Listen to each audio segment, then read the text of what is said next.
Locked and loaded. Hold up. There we go. Well, hello. Hello. Hey, everybody. Hello, everyone. My beautiful co-host has joined. Yes, sir. So, How are you? I'm good. I'm chilling. Everything's good. I'm happy to be back for another Tuesday of Cultivating Conversations with DP Squared, the #1 podcast in all of Washington, D.C. Let's talk about it. Let's talk about it. So I think you know my name, but I'll reiterate it. My name is DeAndre with my co-host, Deja. And thank you for everyone who's tuning in today. It's gladly appreciated. Everyone who watched last episode and all the episodes prior, we are glad for you to be back. And today we have True Talk Tuesday, which is a reoccurring episode. This is our second time doing this, where we look over a documentary. We have posted a few times so for you guys to catch it. We posted a documentary called The Dirty Truth About Your Food, which we will get into soon. It was on Netflix. Yeah, Poison. I said Poison? No, I'm saying it's called Poison, and then it says like the dirty truth about the food. Yeah. So that's the documentary we posted for True Talk Tuesdays. We'll get into that shortly. But, we always start off with a quote from the book, The Magic Book. The Magic Book is here, y'all. If you want the book, you see the title. This is a good one. Okay. All right. It says, okay. A thankful person is thankful under all circumstances. A complaining soul complains even if he lives in paradise.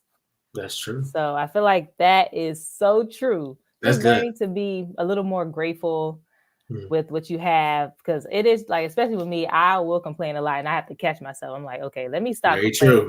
So, yeah. Wait a second. Are you saying very true is that I complain a lot? Yes. But no, what do you think about hey y'all? A thankful person is thankful always, even in situations of detriment? You believe that? Should you? I'm saying, like, do you believe that? That the person should? Should, or do you believe it? Yes. No. I mean, it's kind of, you have to be super mature to feel that way, because if something's detrimental happening to you and you still be like, you need to be grateful or thankful, that's kind of hard to tell somebody. Yeah. It depends, really. Yeah. But I just think having a more positive outlook is just the best way to go. Yeah, I think that's how I see it too. Well, at least for the thankful side. I think people, even in like situations that detrimental situations, you can still see it from some type of positive light. Like, this is bad, but someone's passing away, and you're just thankful for the memories you had with them. Then I can see it like that. But you still should have time to be upset, and still be able to complain too. But I like the quote though. I think sets a good tone. Yeah, glass half full type. Yeah, for exactly. Sure. Yes. But how has your week been though? Don't want to just real quick. Yeah, I guess we do a quick catch. I think good. It's been kind of busy. I have a big event tomorrow, so we have like this big group of high school students coming, and we're going to be meeting with different people in my department to like get career advice or just learn about what we do a day in the life and stuff. So I set up their whole schedule to meet with like a bunch of people in our department. Then they're gonna go to the game later. So I think it'll be a really good like experience for them, because they're just trying to figure out what they want to do. So yeah, I think it's cool. Had a good Valentine's Day? Oh, I did. Okay. I did. Valentine's. Oh my gosh. See, life be moving so fast because I forgot all about that. Valentine's Day was amazing. I had a great time. My back still hurt a little bit on the side from skiing, but yeah. I had a good Valentine's Day too. Last episode was Valentine's Day, not just for couples, but I indeed was with a couple. Shout out to Kalia for joining. Facts too. Great guest. So, shout out to her. Are you ready? I am. Okay, so quick little icebreaker. We can both answer. So start off. People in the chat. What did you guys eat today?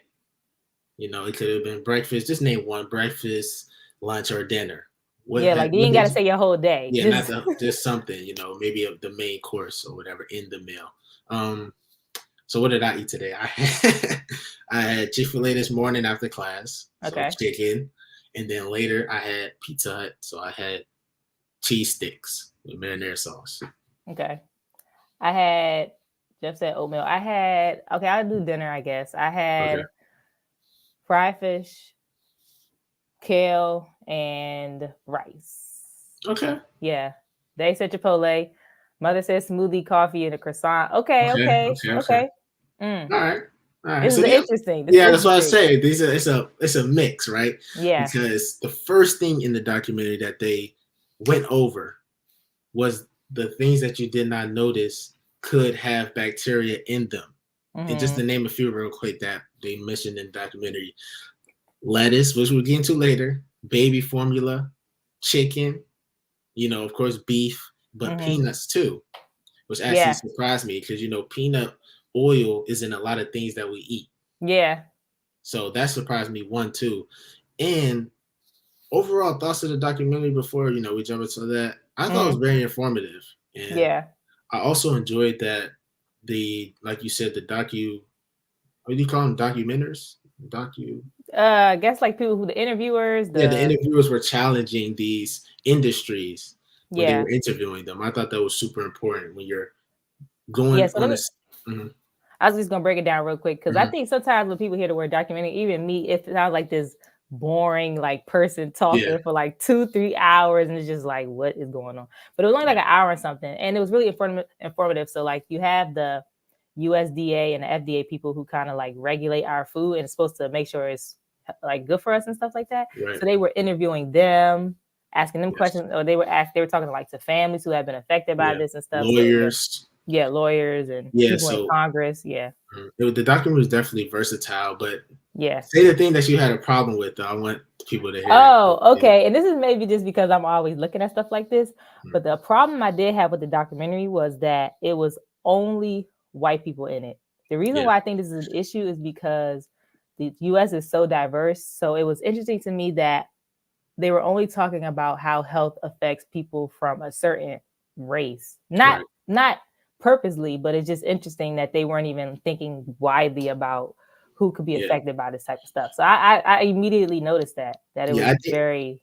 I didn't even notice that until you brought it up. I didn't even realize that I was watching a documentary with all white people, and it is weird to see that. I'm not gonna lie, because of course there were probably every race was probably affected by E. coli or the other bacteria that they mentioned. Salmonella, but they only focused on one, which I thought was surprising what you said, because a lot of disparities happen in all communities. It's not just one is primarily affected. It's not like only white people are going to go eat, so it's just that did surprise me though. But I thought overall though, the documentary was definitely good. I think people should watch it even after this episode. For sure. So okay, so documentary was good, but one thing I want to point out in the documentary is what is the reason for the lack of attention in our food system, even if it comes from the fast food restaurant at the end of the service when you're getting it, or if you're getting it with the farmers and the livestock, or even in the middle where they're supposed to be asserting these regulations. Where do you think that comes from? I think it comes from like the pressures of the economy. And the reason I say this is because if you're a farmer, your main focus is trying to make money and trying to do it as fast as possible. So you're not going to take the time to like make sure stuff is all clean, make sure the chickens aren't contaminated, making sure that people are washing their hands, even though you should, but like you have a demand to meet, and that's just what it is. Because if you don't meet that demand, then someone's going to take their business elsewhere. So I think that's one thing. And then another thing is like, I honestly, deeply, you feel like the U.S., they don't care about us. Like they don't care. True. That's true. I just don't think people care for real. Yeah, I had that exact point about these farmers. And I'm thinking from a spot of these farmers are probably producing, like you said, at a rate that is you cannot monitor for these companies. So I'm feeling the farmers are not getting paid well, because they probably have their own personal farmers or whatever, but they're making a living. So you're trying to do things as quickly as possible. And the FDA, the USDA, and then they mentioned another company, the LGMA, that California Green Company or whatever. Yeah. They do not have, and I feel like they pointed this out correctly in the documentary. They don't have a unified mission on what they want to regulate and the things that they want to put in place. I think that speaks to like the U.S. right now. They keep saying that everyone doesn't have a unified plan. Like, what is the plan? What is the? So I think we saw that similarly with the people in the document, or the people who like work at FDA. It's like everybody have a different opinion. Right. Mine said real quick. Mine says now you guys need to do a doc for our community. That's kind of interesting. That'd be nice. Because I talked about the perspective of it only being right. Like, So like, how would that show for where we live? Right. But dang, that would be interesting. And it could be short too. It don't gotta be. It could. We could do that.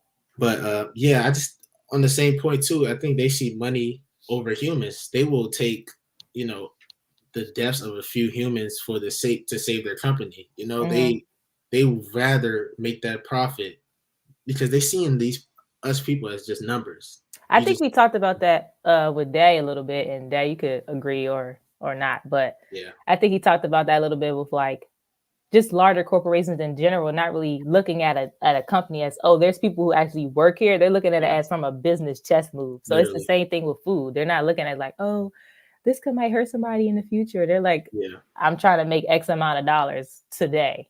And I want to ask you, can you blame them?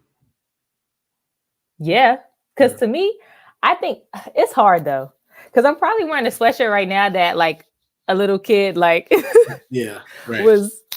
Or even if you buy from any fast fashion place. Yeah. So I mean, of course, I just don't think that most things can be ethically done, sadly.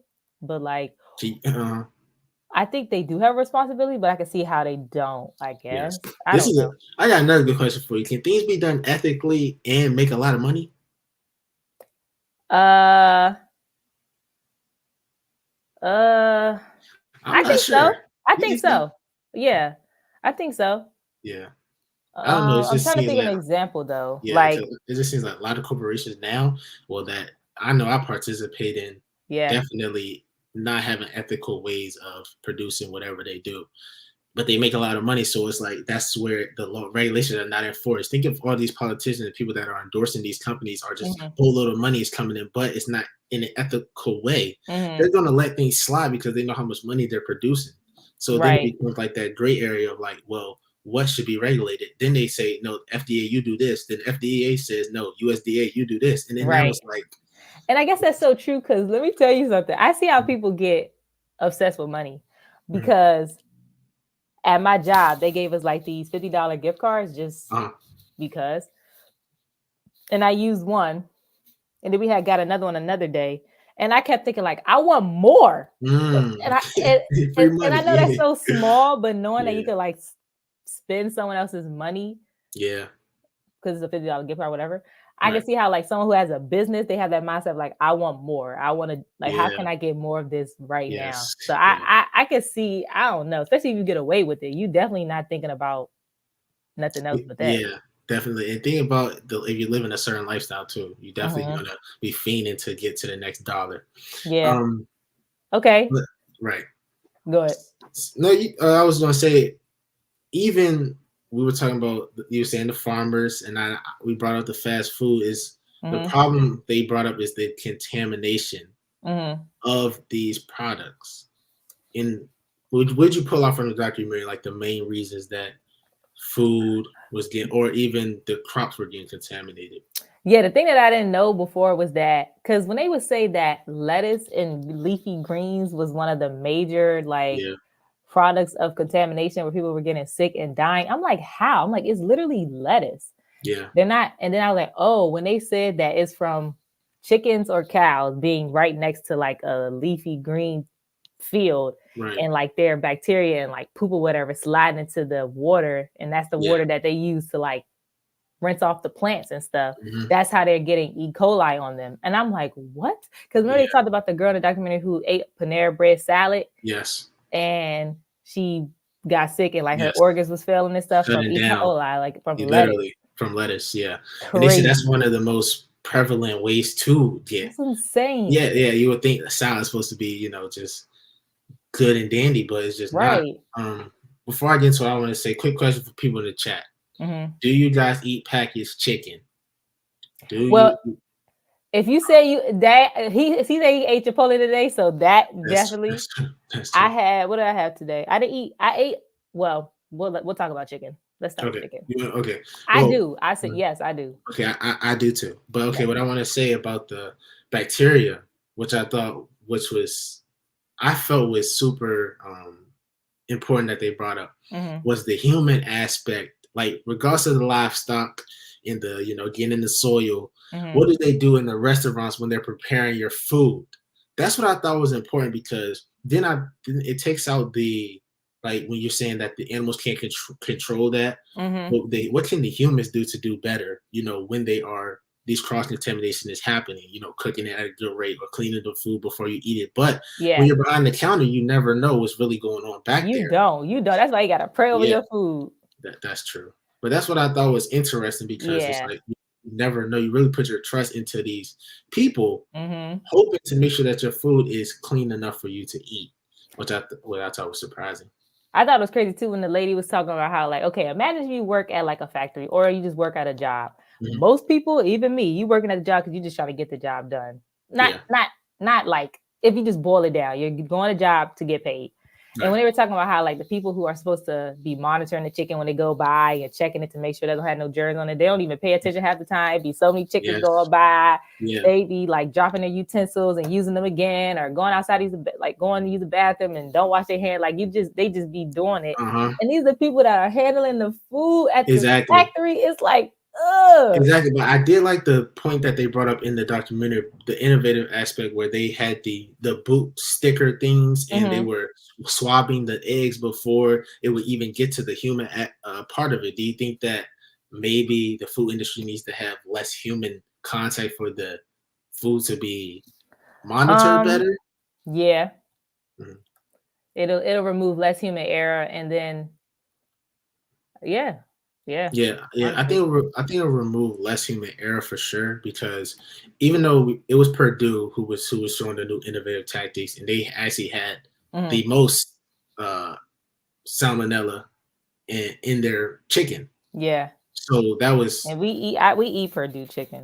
That was bad on their part. But what they were showing, I thought, was pretty cool, how they can walk around where the chickens are to see if their feces has the bacteria in it before they even get to the the slaughterhouse. They were trying to regulate it a little better. Trying to regulate it, but it wasn't working. But it wasn't. I thought that was good though. But they were saying that it's legal for the U.S. to sell chicken that could have salmonella on it. It's legal. Right. So that's why they're trying to change the law for Congress to make it illegal, but it's technically legal for it to take place. It's just not good for you. But so why do you think people are forced to eat fast food, or they can't be as thorough with like the food choices that they get? Because like you could be like all day, go somewhere that's like ethically growing a chicken and all this, but if you have to just eat what's around you, then you can't really help that.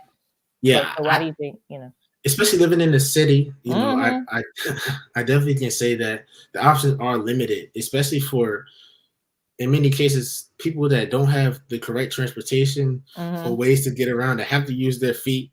All there is fast food where we live. Because even when we went on a road trip, when we went on a cross-country road trip, y'all, from DC to Las Vegas, the food options were so bad. They only had like Wendy's, McDonald's. Chick-fil-A. I mean, we ate so bad in the span of 5 days, not even understanding that, but knowing that most of the U.S., there's like nothing good to eat unless you go to a major city. It's crazy. And I'm speaking from an aspect of a teenager / adult. You cannot go to these restaurants in the DC area, the prices that they are charging you. You have to settle for what you have. And then 22% service charge. They better get up. They do that? DeAndre. I think it's 20%, but regardless, and that's not a tip. That is not a tip. Service charge is just, I guess, doing the service. I don't know. But anyway. Even so, I had an incident with fast food thinking undercooked meat maybe at Five Guys. You did. And my stomach was cooked for a while. And you could have really got like, it could have been like how we're talking right now. It could really be something like that, because they're not cooking the meat to a certain standard. Exactly, which is crazy to think about. So it's like, you can't cut out that human aspect of it at the restaurant. So it's like, what is the solution? I guess it has to start at the farm. It does. That's what they were trying to say. But I think so. But I don't know. As long as there's more humans being produced in the U.S., the more demand is going to be to like have food supply. So it ain't going to change, I don't think. 1,000%. But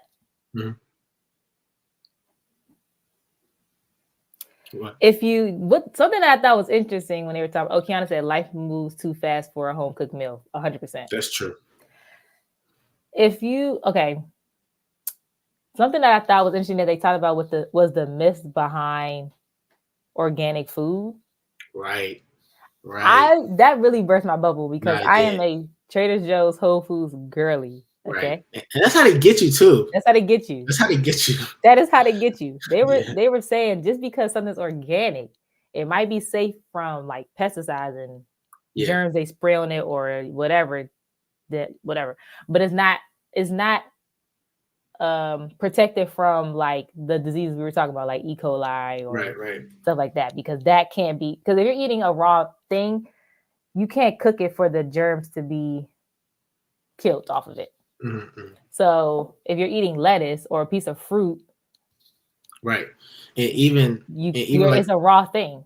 Yeah, like even seeing like organic, like you said, can still have certain things on it, certain bacteria, even sometimes pesticides or you know, like I forgot the other word is, but yeah, pesticides on it before they even serve it. So one thing I want to tell the people while over here. So they say you should look for a label that says 100% organic, but they say sometimes ingredients can still not be 100% organic. But they say if you really fiending for it to be organic, you can ask for a certificate of paperwork of the item. Jeez, like, that's so thorough. Who's doing all that? Everywhere it came from, if you really want to know. Jeez. Which I thought was pretty crazy because nobody's asking for that. But go ahead. No, and it's unfair that it's on the consumer to do all that. Yeah, like that's not my job. It's the job of the U.S. and the people who are making the regulations to make sure the stuff is safe. Like what? Yeah. All this extra stuff is too much. No, it is. The other word was herbicides, but yeah. Okay. But yeah, that was crazy to me that you go into Whole Foods and Trader Joe's thinking you get a bang for your buck. You're going to pay more for an organic piece of food. But I'm not saying this isn't true. It probably is healthier, but in the same sentence, it may be just as bad as if you were to go to Safeway or to Target and get your fruit and vegetables. Yep. At Whole Foods, it could be exactly the same. Because the documentary started with the guy saying, these areas right here, people think are the safest foods to eat, but he says, these are the ones that get you sick the most often. Because 48 million people have foodborne illnesses a year, which is crazy. Yeah, that's insane. And every time we see it on the internet, like when they said Chipotle had like the lettuce recall or there's this recall, it'd be too many recalls. You forget. I forget. Like I ain't getting no more lettuce from Chipotle though. I ain't gonna lie. This made me say I'm not getting no more lettuce. Now that lettuce scared me, especially with the girl story. The lettuce is crazy. Yeah, they say you should try to buy greens in whole. You know what I'm saying? Like when it comes, it looks like it's still a plant. Yeah, it's not like bagged up yet, or it's not in a box yet. It's just like the leafy green that just like if it got pulled out the ground, basically. Yeah. But either way, do you believe that the U.S. has the safest food supply? Let's be real. Now, they kept saying that. Because they love to say other countries is dirty. They love to say that. They love to say that it's a third world country. They're not whatever. No more Caesar salad. Yeah. Mike said no more Caesar salad, DeAndre? I'm gonna take that on the chin. We're still having that, but the U.S. does not have the safest food supply. Now they may have one of the safest food supplies, but my question is, in what context? What are we grading the food supply on? Are we grading on the scale of these countries that y'all call dirty and nasty and are not up to standard? Because it's not like we rate them on different other worlds. It's only one world. So it's like if every food supply is bad and we have the best, that doesn't mean it's safe. You know what I'm trying to say? Yeah. So and oh, go ahead. And I was going to say that like the FDA approves cigarettes. Right. So to me, it's like, why would I think the same people who are supposed to approve our food thinks it's good enough for us to eat if they approve cigarettes? Yes, that's a great point. So and even the things that are given to us or put in the forefront of things for children, these things are for money in my eyes. The things that are bad for us but people still use is for money, because these corporations are supplying these profits for these the things that you don't see. Yeah. So it's like they will go ahead. No, go ahead. I was gonna say they will never discontinue what it's actually bad if it's making them money. They don't care that much. They'll flip the truth. You know what I was What I forgot though is every time I forgot that companies can fund someone to do research. So for example, like if I pay you 50, or that's probably too much. If I pay you $5 million to do research right now on like chicken, if I pay you enough, you can give me the results that I want. Instead of doing true results, you can bend the facts. Yeah. Yes. So I just want everybody to notice, like even me, because sometimes people say, well, if science said that, then it's fact. Yeah, that's a great point. But it really is not, because if someone's funding the research, they can they can make the research say certain things so that it fits to what the company wants it to say, if that makes sense. You definitely have to, and it's upsetting, but it's true. Here we talk about misinformation a lot. You have to do the extra work to really get the information. You can't read no headlines no more because you just never know what's going on in the back end. Yeah, these people, like, they just are being funded to give them the correct answers, because think about if you getting $15 million to save something that they want, you're gonna do it. I'm not saying you, Deja, but I'm just saying these researchers and people at certain positions can also feel like they have to as well, though. Like they don't have a choice, that they have to say what, because they're getting the money for it. Yeah. So it's a lot of political bias, and it's a lot of politicking behind the scenes. Like even in the food industry, that documentary showed me manipulation. Yeah. Yeah, it is. It is. Yeah. It is. Did your go ahead, you had something? I was just gonna say, has your or I guess we did talk about this a little bit already, but no one wanted to really take responsibility for the issue. So, like, who do you think is responsible at the end of the day for this? Who do I honestly think is responsible? I guess it stems from the people producing the food straight away, regardless of regulations and FDA, USDA, all these corporations and industries. I think it comes down to the people that are producing it. Now, I understand the whole thing of, like, if it's not being enforced, why do we have to pay attention to it from a farmer's aspect? But it's like, if they had to take some accountability and take some type of responsibility for the people that they are giving these food to, I feel like they would take the extra step to make sure that it was protected. But on that same breath, they're not getting paid for nothing. So it's like, why should they? You know? Exactly. So I guess it is the corporations. Yeah, it's the U.S. to me, because I don't know, because no one's going to follow rules if they're not set. Well, people don't follow rules that set anyway. But I'm saying, if somebody could drink at 12 legally, they would. You know what I'm trying to say? Yeah, definitely. So, but yeah, my perspective definitely changed after this, and I ain't gonna say I'm gonna stop eating like all the stuff I've been eating, because that's just not realistic. But it did, like, open my eyes to some stuff, so that was cool. Yeah, it did bring me to a question of what can I do to try, because I'm in school. It's hard. Yeah, you only got limited options. Yeah, it's like what's given to you, you kind of have to eat. You only have a choice. So I'm gonna try to be more intentional. I say that now, but when I'm hungry, I'm hungry. You know. Yeah. But it's like fast food. I wish I could cut that out my diet, because, like we said in the last episode with Kalia, it does not make you feel good eating that every day. It don't. So I maybe have to take account to go to the cafeteria more and try to eat healthier when I can. You know, Panera's down the street, and I had a salad from there like last week, so you won't be seeing me eating no more salad from there. But other things, yes. Yeah. I mean, I think this leads right into, like, our Go Cultivate section, because they did give some good suggestions of things that you could do if you wanted to. So I had some here. It said, do not eat romaine lettuce. That's the worst. Don't eat romaine lettuce if you can. Okay. They also said, don't eat cantaloupe, because there's really no real way to clean it, because it's like it has the hard shell on it. But as soon as you cut that and then you use your knife again to cut the cantaloupe, you're using the same knife that you used that was on the outside part. Right. So you try to eat fruit that, like, you can literally clean, which makes me think, can I not eat pineapple? Dang, this is hard. Dang. Okay. Yeah. And then it said, try not to do, like, bagged lettuces, like the bagged. Yeah. With shredded. All this stuff is just very hard, but it's just suggestions here. It said, no raw food. I don't eat oysters, but whoever the oyster girlies, whoever be eating that stuff, please. Said no oysters.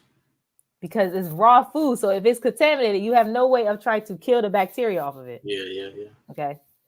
And then it said no sprouts, which I was interesting, because it was saying those get contaminated a lot. Like the sprouts that they have in Asian food. Oh, wow.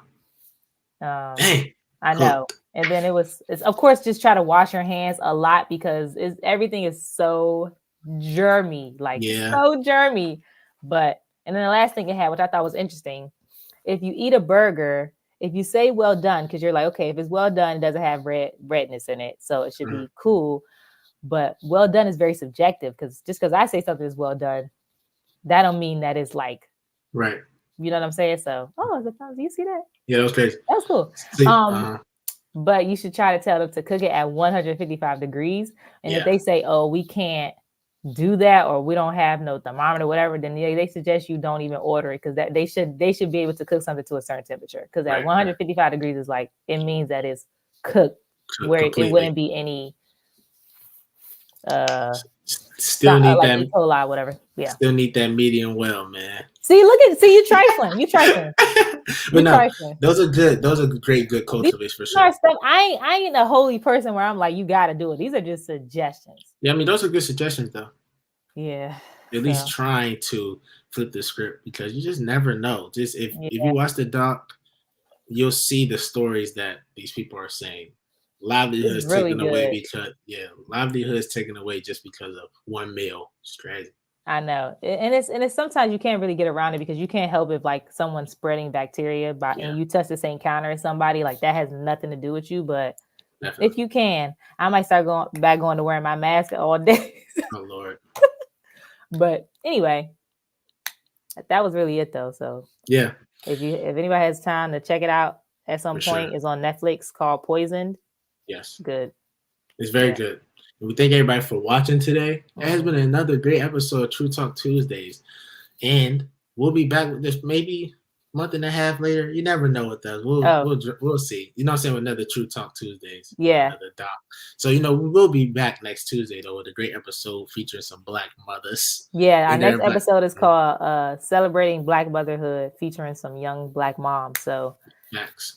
That will be episode. So that will be a good one. I really think that'll be a great perspective just to learn from like Black women who are mothers in society and stuff. So, and they'll probably be on YouTube. So look out for the link, and look out for a flyer dropping too. But thanks everybody for joining today. Another great episode. We will see y'all next Tuesday. Next Tuesday. See y'all. Bye.